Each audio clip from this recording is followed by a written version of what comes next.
B'investiment ta' 470 miljun euro, l-Prim Ministru Robert Abela nida proġett industrijali ġdid fil-Malta Life Sciences Park bis-swit l-isptar Mater Dei li bl-isem ta' Indus Malta se jagħti identità ġdida li se tieħu post dik li sal-lum kienet il-Malta Industrial Parks.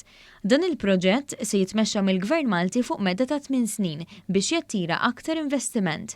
Fost l-oħrajn fil-Life Sciences Park se tinbena estensjoni bi spazji ġodda li jistgħu jilqgħu investiment ġdid li jkompli joħloq opportunitajiet ta' xogħol f'pajjiżna. Iċ-Chairman ta' Indus Malta Notar Jean-Pierre Attard iddeskriva dan il-programm bħala wieħed ambizzjuż għaliex jilqa' dak li jrid jibqa' jiġi attirat fil-futur. Il-Kap Eżekuttiv ta' Indus Malta Carla Toppardi spjega li dik li sal-lum kienet il-Malta Industrial Parks ta' Ministra 16 il-żona industrijali b'madwar 900 operatur li bejniethom jokkupaw proprjetajiet mifruxa fuq madwar 3 miljun metru kwadru ta' spazji industrijali. Spjega li l-mira ewlenija ta' dan il-proġett hija li jinħolqu aktar spazji. Tramite spazju, jina ħobb nagħmel eżempju ċar. Da palma ta' jkollok il-lukandi jgħidu sma jien għandi 100 sodda u prattikament qiegħed 90% occupancy. Jiġifieri għandek 90 sodda dejjem meħudin. L-istess jagħmel eżempju ċar fl-estates tagħna. Bħalissa jekk għandna 100 binja, għandna 95 minnhom okkupati. Ovvjament okkupati f'termini twal. Żewġ miri oħra tal-proġett li jmorru jitfit huma li jkun sostenibbli mill-aspett finanzjarju u effiċjenti fl-operat. Fl-istess waqt l-ambjent se jkun priorità b'użu ta' enerġija alternattiva. Il-Ministru għall-Ekonomija Silvio Xkembri qal li minn dan l-investiment bla preċedent 300 miljun se jmorru għal bini ta' 600,000 metru kwadru ta' art, 70 miljun għal plots ġodda, 55 miljun fl-infrastruttura tal-madwar u 50 miljun euro oħra għal public-private partnerships. U spjega li b'dan il-proġett li mistenni jkun lest fl-2027 se tinħoloq rotta diretta mal-Isptar Mater Dei li mistennija tattira investiment mediku. Pala parti minn dan il-proġett ukoll se jitwaqqgħu fabbriki li mhux qed jintużaw.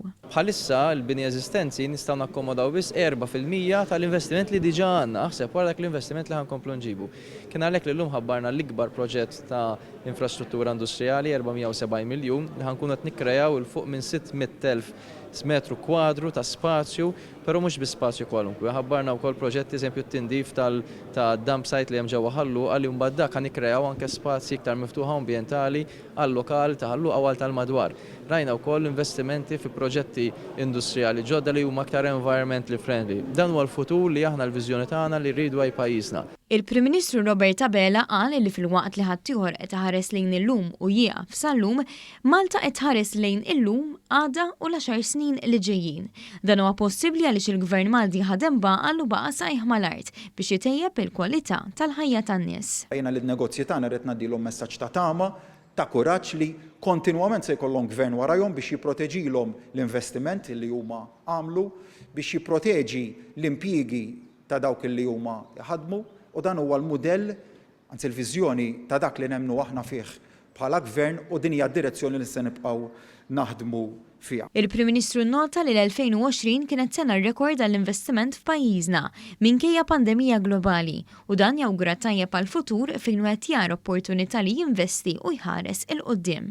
Dan il-pjan se jiġġenera għatta xogħol u għalhekk dal-messaġġ li nibgħat lin-negozji tagħna hemm ħafna u ħafna xogħol li huwa ġej lejn il-kuntratturi ta' dan il-pajjiż hemm ħafna xogħol li se nkunu qegħdin niġġeneraw f'dak li jaqsam kostruzzjoni fost oħrajn inġinerija u diversi servizzi anċillari.